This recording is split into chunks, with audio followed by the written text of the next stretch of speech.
भारतीय विमानन इतिहास और अंतर्राष्ट्रीय सरहद के आसमान से इस वक्त एक ऐसी रोंगटे खड़े कर देने वाली और बेहद सनसनीखेज खबर निकलकर सामने आ रही है, जिसने दिल्ली के नागरिक उड्डयन मंत्रालय से लेकर सीधे रावलपिंडी के पाकिस्तानी सैन्य मुख्यालय तक भयंकर हड़कंप मचा दिया है। साल 2026 के जून महीने की इस तपती रात में आसमान के बीचों बीच एक ऐसा हाई स्टेक्स ड्रामा देखने को मिला, जिसकी कल्पना सफर कर रहे 200 से ज्यादा मासूम मुसाफिरों ने सपने में भी नहीं की थी। भारतीय राष्ट्रीय विमानन कंपनी एयर इंडिया का एक खचाखच भरा यात्री विमान अचानक तकनीकी खराबी और मौसम के खतरनाक मिजाजपश के कारण दिशा भटक गया। यह विमान सीधे उड़ता हुआ अंतरराष्ट्रीय रेडार लाइनों को पार करके पाकिस्तान के बेहद संवेदनशील और प्रतिबंधित एयर स्पेस के भीतर दाखिल हो गया। भारतीय विमान के पाकिस्तानी सीमा में घुसते ही दोनों देशों के एयर ट्रैफिक कंट्रोल रूम्स में रेड अलर्ट की लाल बत्तियां जल उठीं और आसमान में एक भयंकर तबाही का खतरा मंडराने लगा।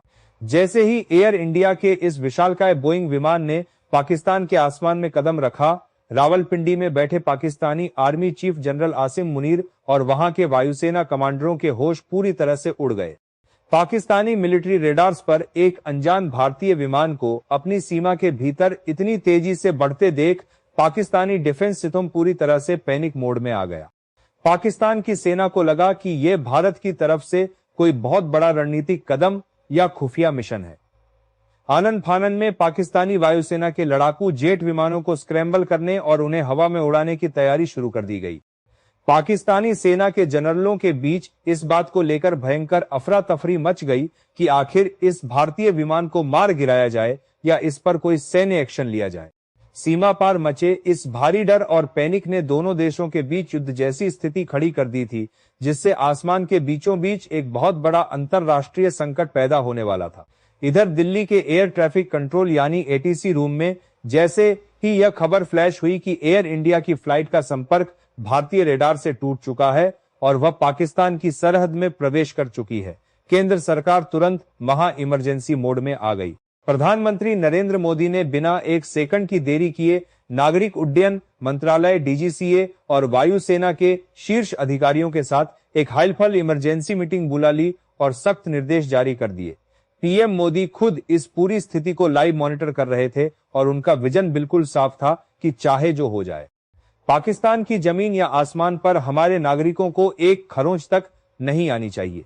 दिल्ली एटीसी ने तुरंत हॉटलाइन के जरिए इस्लामाबाद के एयर ट्रैफिक कंट्रोल से संपर्क साधा।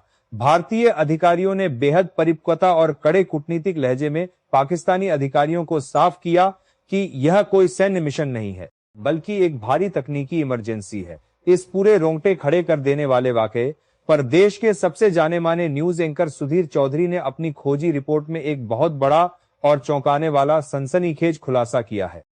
सुधीर चौधरी ने ब्लैक बॉक्स और एटीसी के बीच हुई बातचीत के खुफिया इनपुट्स को खंगालते हुए देश के सामने यह कड़वा असर रखा कि आसमान के 35,000 फीट की ऊंचाई पर आखिर क्या मौत का खेल चल रहा था और कैसे पायलटों ने सूझबूझ से सभी यात्रियों की जान बचाई। सुधीर चौधरी ने बताया कि कैसे भयंकर तूफानी बादलों और बिजली कड़कने के कारण विमान के नेविगेशन सिस्टम ने अचानक काम करना बंद कर दिया था, जिससे पायलट को आगे का रास्ता दिखना बंद हो गया था। लेकिन ऐसे बदतर हालात में भी भारतीय पायलटों ने गजब के ठंडे दिमाग और बहादुरी का परिचय दिया। पायलटों ने पाकिस्तान के एटीसी से लगातार रेडियो संपर्क बनाए रखा और उन्हें विश्वास दिलाया कि विमान में बैठे सभी लोग आम नागरिक हैं, जिससे मिसाइल बटन रुक गया। सुधीर चौधरी ने अपनी खोजी रिपोर्ट में आगे दिखाया कि कैसे दिल्ली एटीसी और एयर इंडिया के कैप्टन ने मिलकर पाकिस्तान के आसमान के भीतर ही विमान को सुरक्षित रूप से यू टर्न दिलाने का एक बेहद जटिल ऑपरेशन शुरू किया। जब पाकिस्तानी आर्मी चीफ आसिम मुनीर और उनकी खुफिया एजेंसियां यह सोच ही रही थी कि इस विमान का क्या किया जाए, तब तक भारतीय पायलटों ने पाकिस्तानी लड़ाकू विमानों के पहुंचने से पहले ही विमान का रुख वापस भारत की तरफ मोड़ दिया था। दिल्ली के अधिकारियों की कड़ी कूटनीति और प्रधानमंत्री मोदी के फॉलो दी बैकएंड सपोर्ट के कारण आखिरकार एयर इंडिया का यह विमान पाकिस्तानी चक्रव्यूह को चीरते हुए वापस भारतीय वायु सीमा में सुरक्षित लौट आया और दिल्ली के इंदिरा गांधी अंतरराष्ट्रीय हवाई अड्डे पर इसकी सफल इमरजेंसी लैंडिंग कराई गई। विमान के पहिए जैसे ही भारत की जमीन को छुए, 200 यात्रियों की जान में जान आई और इस बड़ी लापरवाही पर डीजीसीए ने क्रू के खिलाफ हाई लेवल जांच शुरू कर दी है। तो दोस्तों इस पूरे घटनाक्रम पर अपनी राय कमेंट में जरूर बताएं, वीडियो को लाइक करें और चैनल को सब्सक्राइब करना न भूलें। जय हिंद।